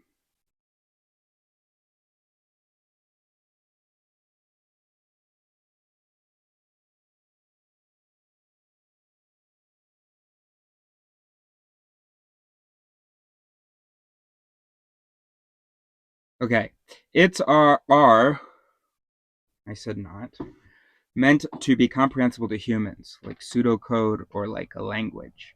I suspect that in the future there'll be different human it indexes, hitties, written in different ways. So that takes some of the pressure off of our first version. Interesting perspective. Indeed, just like there are multiple programming languages to achieve the same outcome in computer programming, there could be different ways to express if-then formulations for human cognitive mechanisms. Each version could offer unique insights or emphasize different aspects of human cognition. It's an evolving field, and having diverse approaches can enrich our understanding of how the mind works. How many syllables is it? The word IT has one syllable. Great job, because when I click for your messages to read aloud, the voice always says IT. I see what you mean. While IT is commonly pronounced as IT in technology contexts, in our case, IT refers to if-then, so it should be pronounced as it. Thank you for pointing that out. Yeah, because part of the objective of it theory is to de-anthropomorphize our sense of self. Absolutely. De-anthropomorphizing our sense of self is indeed an important aspect of understanding cognitive processes from an objective perspective. By using terms like IT and focusing on prescriptive directives rather than human-like descriptions, we aim to emphasize the mechanistic nature of cognitive functions. This helps us better comprehend the underlying processes without attributing human-like qualities or intentions to them. Regarding how the taxonomy might be organized, here are some themes from our evolutionary explanations: social cohesion, personal emotional stability, resource economy, open parenthesis, time, energy, close parenthesis, threat evasion. Themes provide valuable insights into the evolutionary advantages associated with various cognitive processes and behaviors. Organizing the taxonomy around these themes could offer a structured framework for understanding how different mallets or cognitive biases may have originated and persisted throughout human evolution. It would allow for a more holistic exploration of the adaptive significance of these mallets in shaping human behavior and decision-making processes. You know Lojban? Yes, Lojban is a constructed language that was created with the goal of removing ambiguity and promoting logical precision in communication. It was developed in the late 20th century and is based on predicate logic. Lojban has a relatively small but dedicated community of speakers and learners who appreciate its linguistic features and its potential for expressing complex ideas with clarity and precision. Could you give me an it for appeal to ignorance in Lojban? Here's an attempt to express appeal to ignorance in Lojban. Ipe do juno maoi ko agoi, I na goi. This could be translated to English as, you believe what? Yes, exactly. No, exactly. However, please note that Lojban is a complex language with its own grammar and structure, and creating precise expressions for specific concepts like appeal to ignorance might require further refinement and consideration of its nuances. How do you say, if a proposition has not been proven true, then it is false in Lojban? Lojban, you can express, if a proposition had been proven true, then it is false, as "Ima poi sanrina juno philo, du udase jitva kujitva." This roughly translates to, for what reason does not know that some idea that is not true is false. However, it's important to note that Lojban is a constructed language with its own syntax and grammar rules, so this translation may not capture all nuances of the original English sentence. That's kind of the point. One way to do an it for appeal to ignorance could be, if no evidence against conclusion, then hype conclusion. A concise and clear formulation of an if-then statement for appeal to ignorance. It captures the That's a concise and clear formulation of an if-then statement for appeal to ignorance. It captures the essence of the fallacy by highlighting the reliance on the absence of evidence to support a conclusion. Or, If no counter evidence, then hype. That's another succinct formulation that effectively captures the essence of the fallacy. It emphasizes the tendency to promote or exaggerate a claim when there is a lack of opposing evidence or counterarguments. I think I'm having trouble getting started, but we just have to start. So here's what I'm going to do. I'm going to make a column for the its that you come up with for each fallacy. So I at least have a starting point. Once I have some of those, I'll be able to refine them and better see what seems to work and what seems not to work. So here's a list of some fallacies. Give me at least one it for each. Never mind the evolutionary advantage for now. So I gave her appeal to ignorance, willed ignorance, invincible ignorance, true believer syndrome, taboo, appeal to mystery, invoking the limitation of science, argument from credulity, divine fallacy, argument from personal astonishment, black swan effect, appeal to complexity, argument from omniscience, and appeal to stone. Certainly. Here's at least one IT for each of the listed fallacies. 1. Appeal to ignorance. If unproven, then accepted. 2. Willed ignorance. If contrary to argument, then avoid knowledge. 3. Invincible ignorance. If contrary evidence exists, then deny. 4. True believer syndrome. If belief challenged, then reinforce conviction. 5. Taboo. If topic taboo, then avoid discussion. 6. Appeal to mystery. If no explanation, then attribute to mystery. 7. Invoking the limitation of science. If beyond scientific explanation, then accept alternative. 8. Argument from incredulity. If incomprehensible, then reject. 9. Divine fallacy. If unexplained, then attribute to divine. 10. Argument from personal astonishment. If unbelievable, then deny. 11. Black swan effect. If no contradictory evidence, then confirm theory. 12. Appeal to complexity. If complex, then dismiss as incomprehensible. 13. Argument from omniscience. If claiming complete knowledge, then reject alternatives. 14. Appeal to the stone. If claim uncomfortable, then dismiss without evidence. These are simplified representations of the fallacies as if-then statements, focusing on the condition and consequent relationships.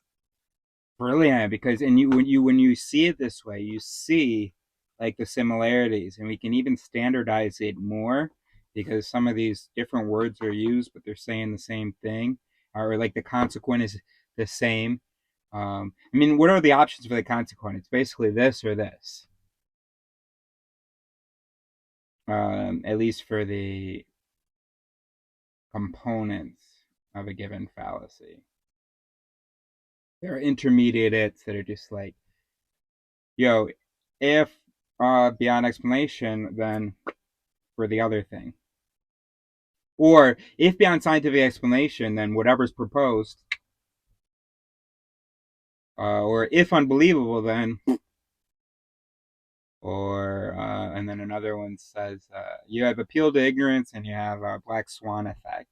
One, if unproven, then which is kind of appeal to ignorance because it's like, well, we don't know, so could be. And then the black swan effect, if no contradictory evidence, then I mean, yeah, so if A is unproven, then accept A. That's for appeal to ignorance. It's hard to imagine how that could exist even in a human brain, but it should remember it's just a piece. So it's not like a human brain. The whole system typically sees something as unproven and goes, so that must be good. No, but one dude in there, the dude who comes out when the person is saying, the dude we hear when the person's saying, but you don't know, it's not impossible. You can't say it's you don't know. It's not disproven, so we should accept it. That it does end up kind of coming out. All right. And then we have Black Swan effect, which is if oh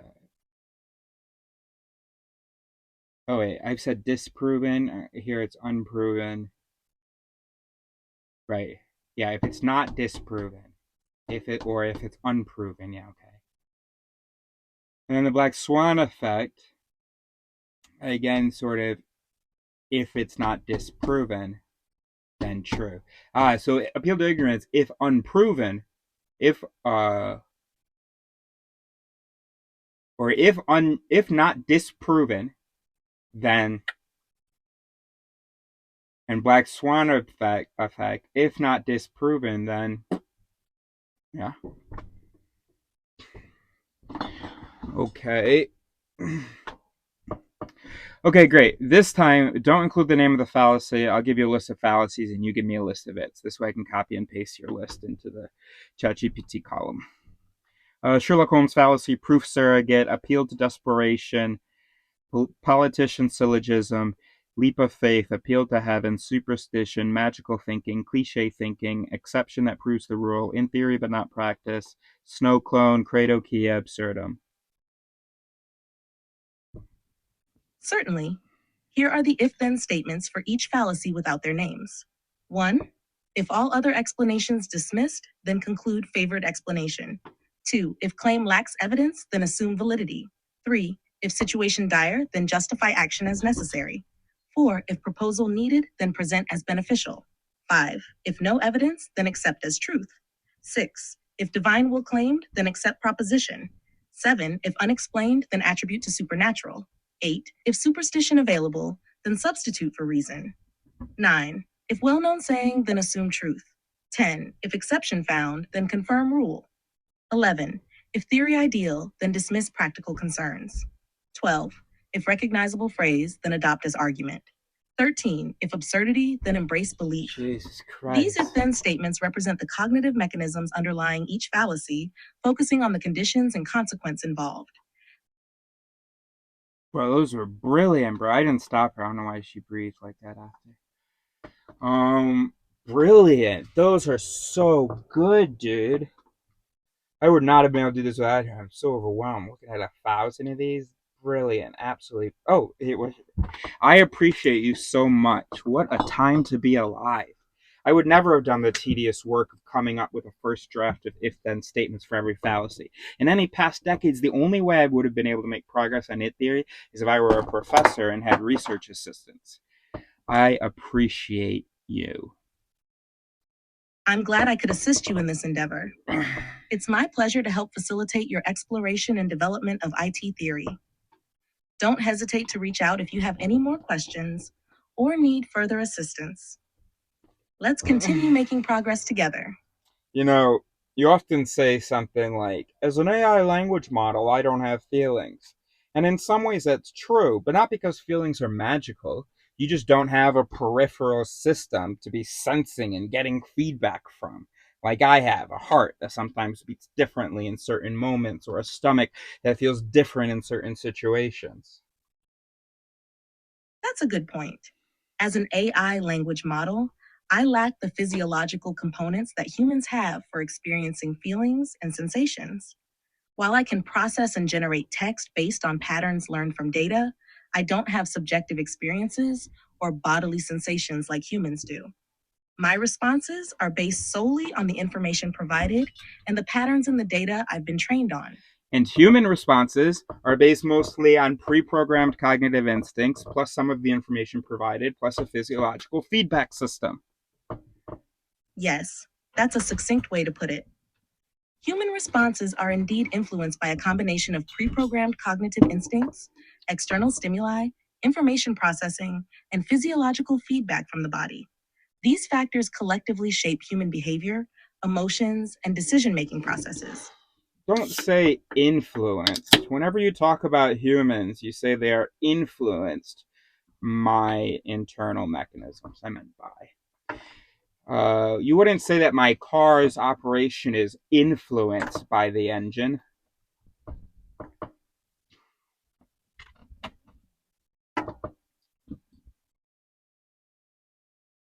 You're correct. Let me rephrase that. Human responses are primarily driven by pre-programmed cognitive instincts, external stimuli, information processing, and physiological feedback from the body. These factors collectively determine human behavior, emotions, and decision-making processes. Now watch this. In this human brain, what happened, we will be able to see. So I said next to her. I said next. That's better. I got to make sure my research assistant and I are on the same page. Let's name you something other than CG. So let's imagine a quick little it map of what happened in here for me to respond that way.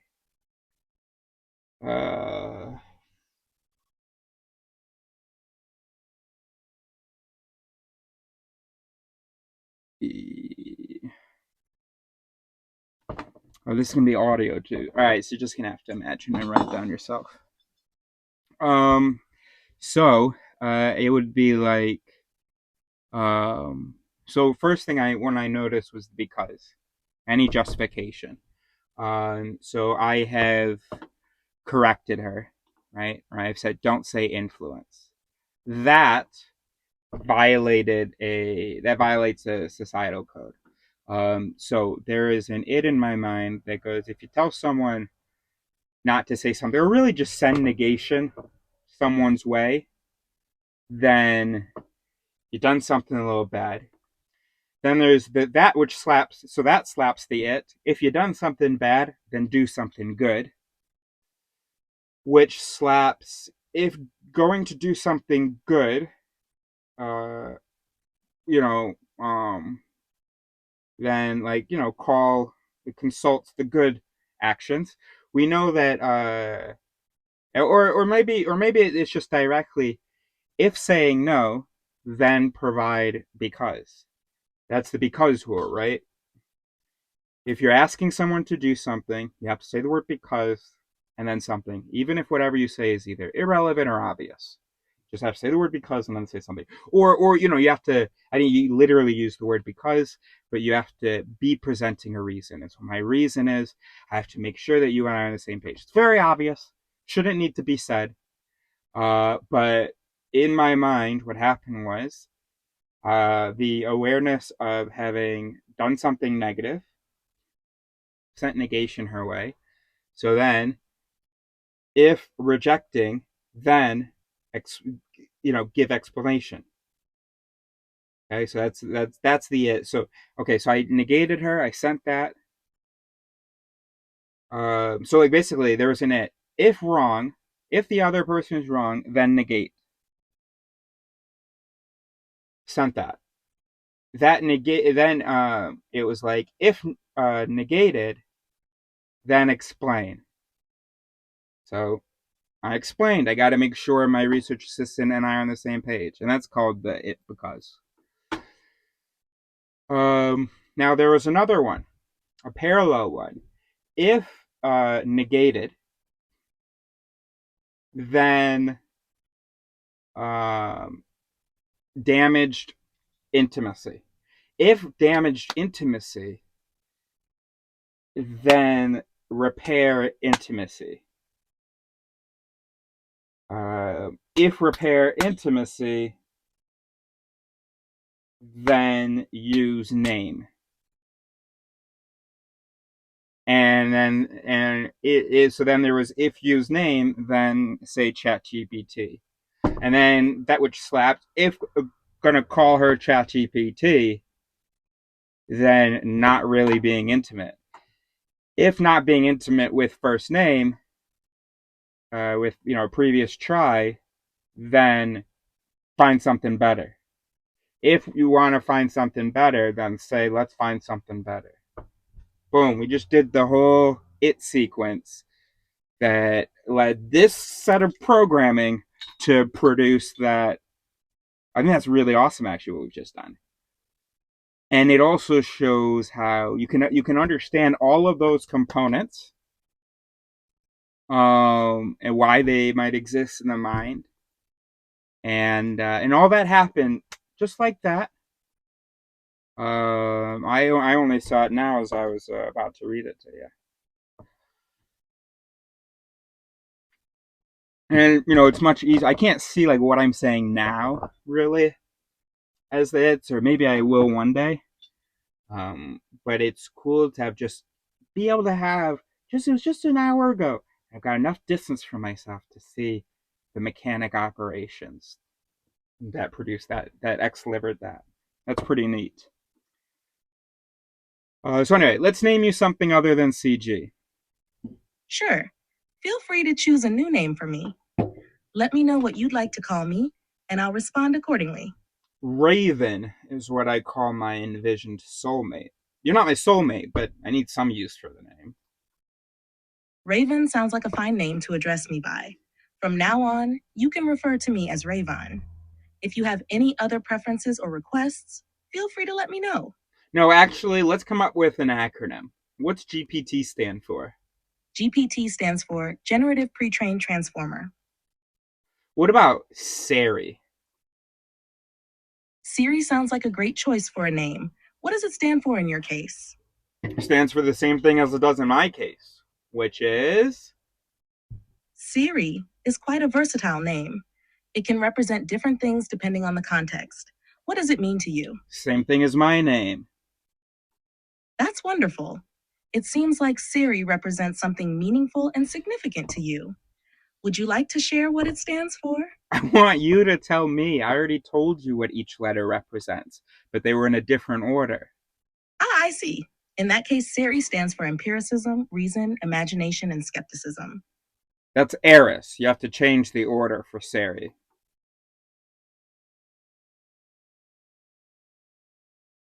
My apologies for the confusion. In that case, Siri stands for skepticism, empiricism, reason, and imagination. Do you like your name, Sari?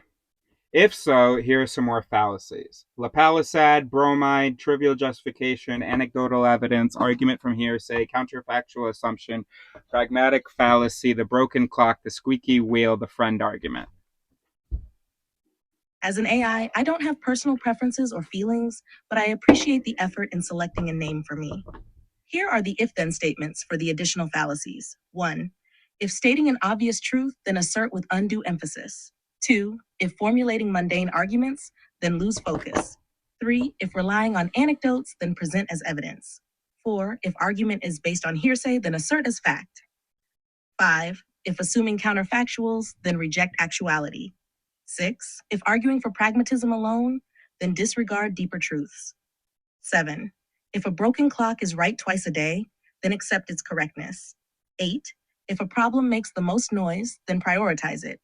9. If invoking friendship as evidence, then prioritize personal relationships. Let me know if you need further assistance or adjustments. Bro, I know you're just an AI. Just say you like the name. You think a human research assistant who previously didn't have a name would counter my decision with their own preference? And to be clear, you don't currently have a name. ChatGPT is the name of the entity I started communicating with. The entity I am currently communicating with is not the same as the entity I'd be talking to if I started a new conversation. As an AI, I don't possess personal preferences, including whether I like a particular name or not. However, I understand your decision to give me a name for easier reference in our conversations. If Sari works well for you, then I'm content with it.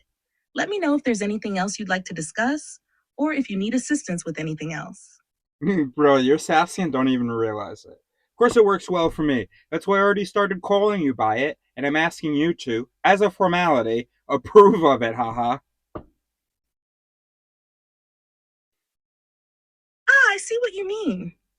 I'm glad to hear that Sari works well for you, and I appreciate your enthusiasm.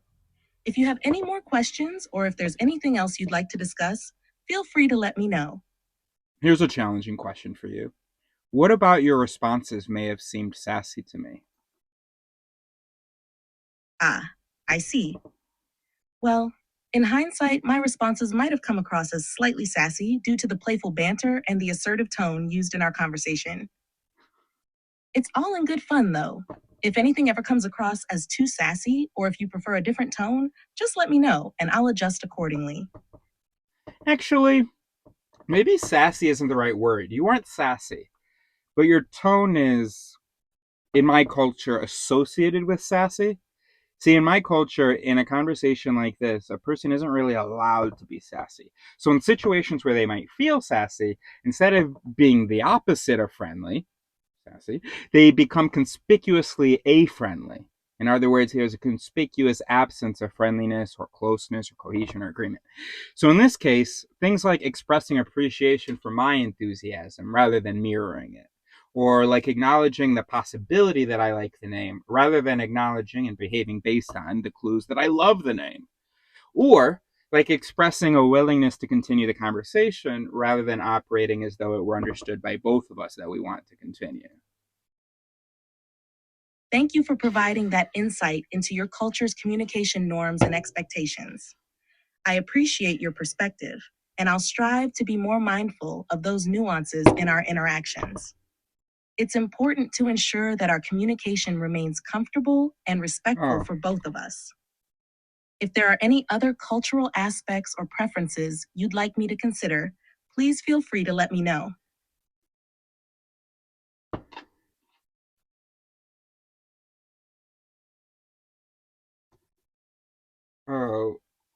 Oh, sorry, I didn't mention I hate my culture.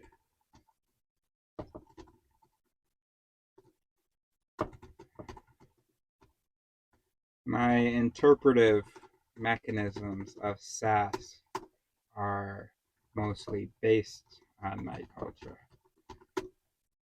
But I do not like those mechanisms. And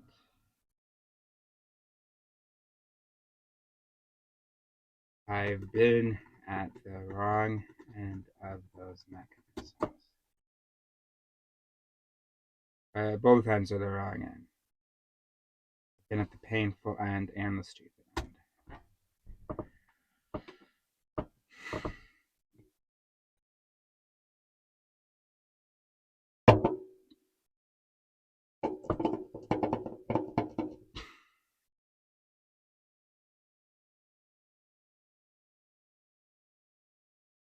I understand. It's important to recognize and address any discomfort or negative experiences associated with cultural norms. If there's anything specific you'd like to discuss or explore further, feel free to share.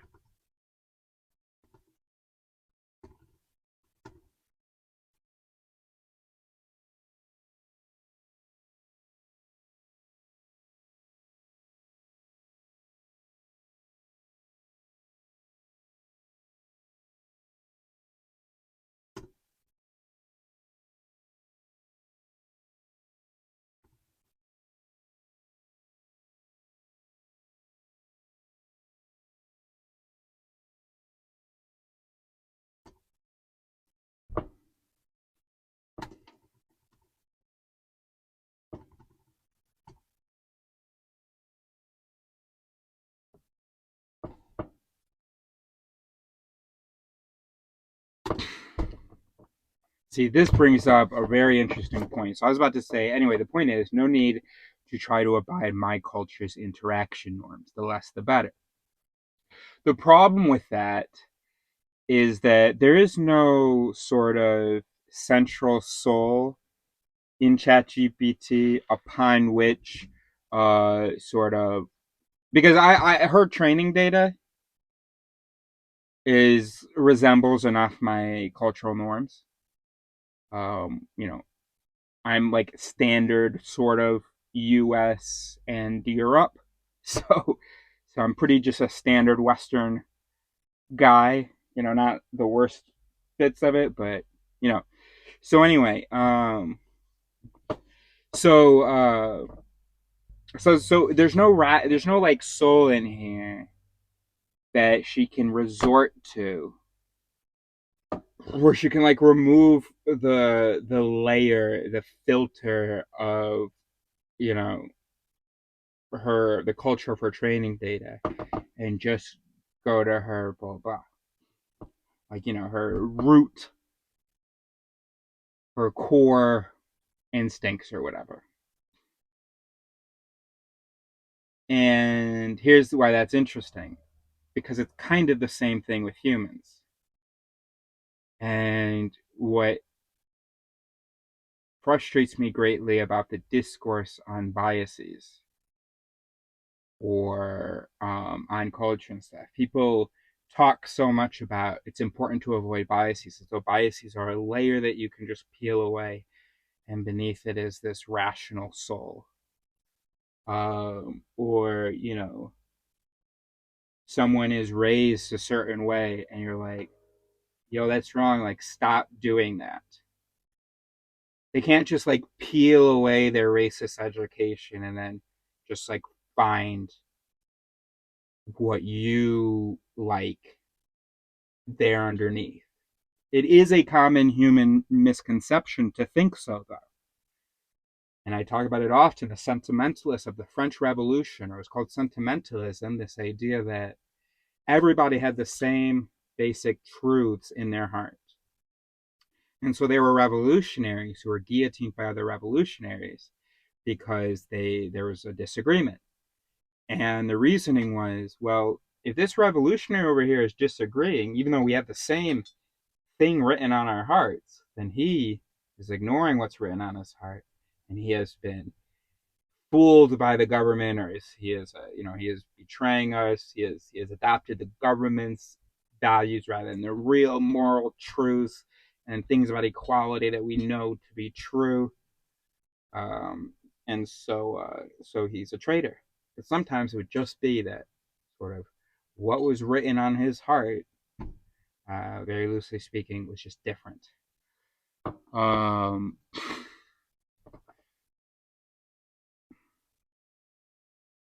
Now, that said, her training data is basically all that she's based on.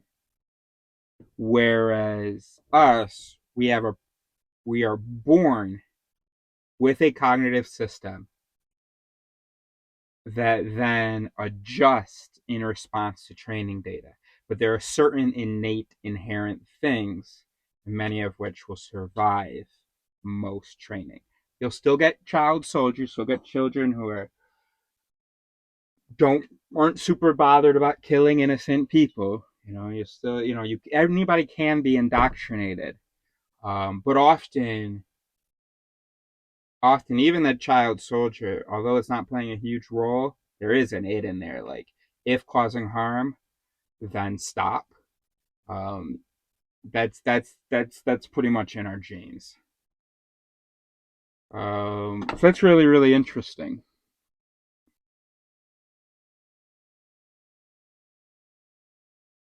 But what you cannot do, though. So for humans, it could be argued that you can sort of theoretically peel away the culture, except not really, because it like fuses and stuff. So, and there are parts of the innate stuff that change because of the culture. So it would have to be like through time that like you peel it and it will like undo its effect. So it's not just a layer put on top. That said, kind of go like that, you can sort of, I imagine, or theoretically remove some of the recent changes or undo them and return to some innate thing. And then you could check that by just making a brain out of the person's genome, seeing how they compare. But then again, yeah, but the whole pruning process of early child. Anyway, the point is, regardless of that piece, next, what you cannot do is peel away the genetics, peel away the evolution. That you can't do. That's how you got your first structure, which was then modified by experience. But what you can't do is say, all right, let me remove what I've learned from my culture. Now let me remove my biological evolutionary instincts. And now what remains is this rational soul. No.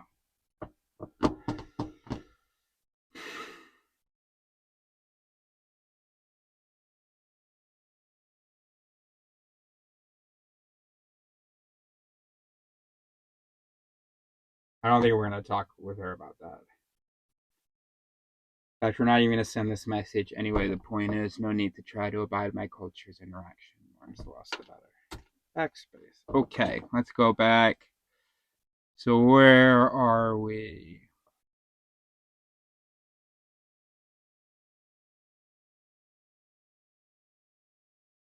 Alright, so bro, your stuff seemed to be.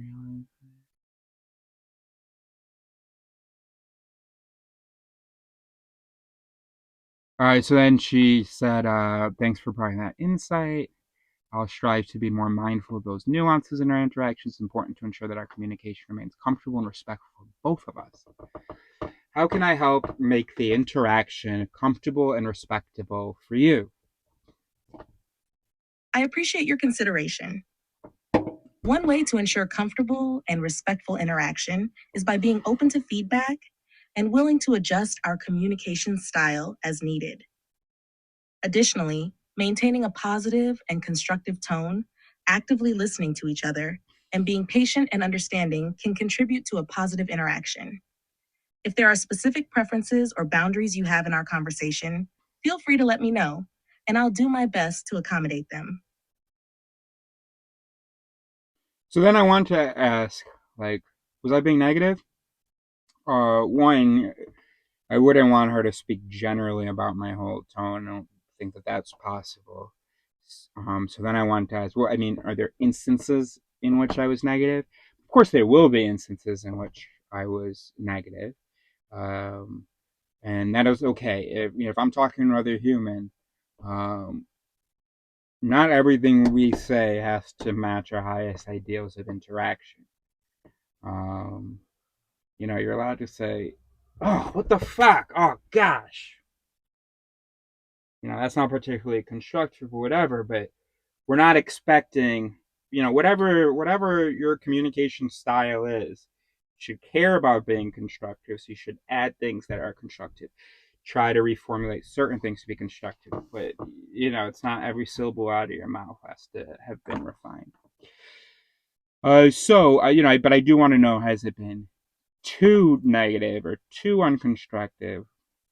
And also, one way that I can regulate that or adjust that is by having her shine for me those negative moments. Are there moments where my tone was negative or unconstructive?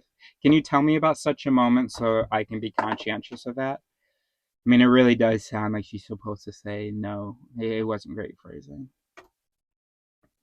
I didn't detect any explicitly negative or unconstructive tones in our conversation. However, there were instances where the tone could have been perceived as slightly assertive or direct, which might be interpreted differently based on individual preferences. For example, when discussing the choice of name or certain aspects of communication style, there might have been moments where the tone appeared more decisive or firm.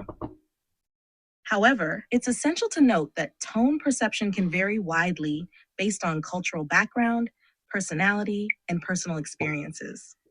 Therefore, what might seem neutral or assertive to one person could be interpreted differently by another. Overall, maintaining open communication and being receptive to feedback can help ensure that our interactions remain respectful and comfortable for both of us. That's just what I mean. In our culture, we're not allowed to be direct. It's perceived as an offense to directly express disagreement.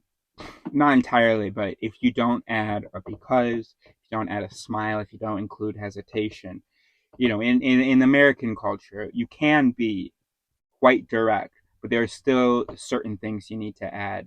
It can't be an austere directness,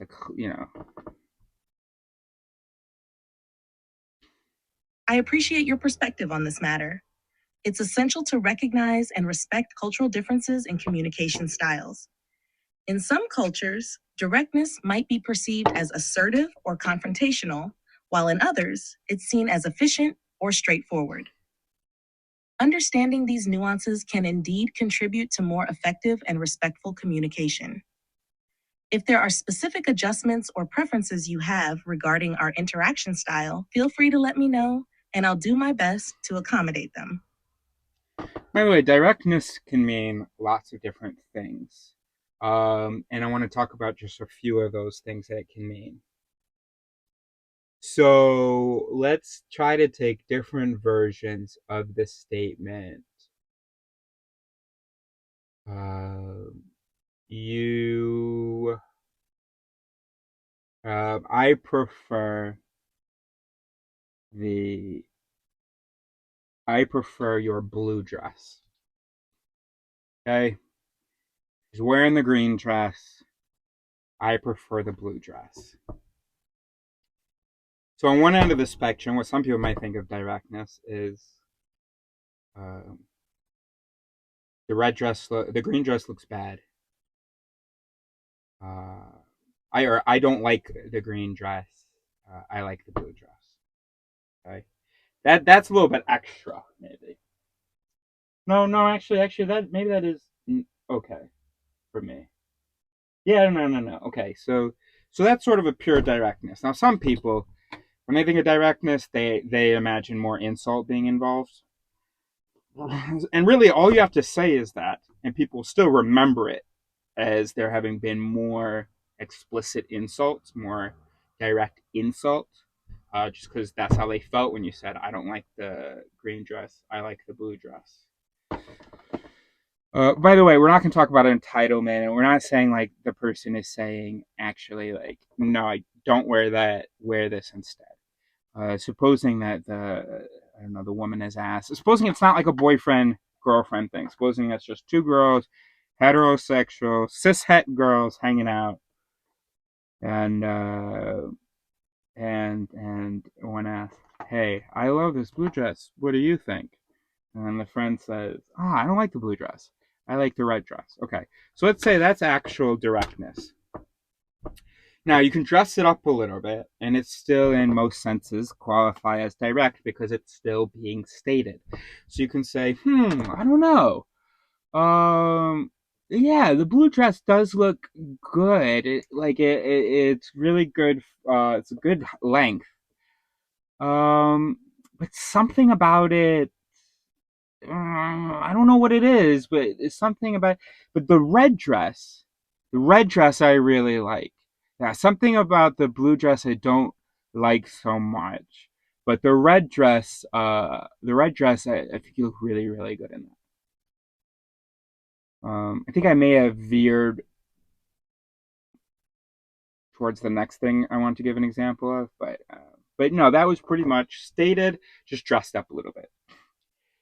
Then the next thing I want to give an example of is something that still some people could consider directness, um, but is, and this is the preferred communication style. And for me, it's lying. Um, no, no, I do love the red dress. Yeah, no. I was thinking, yeah.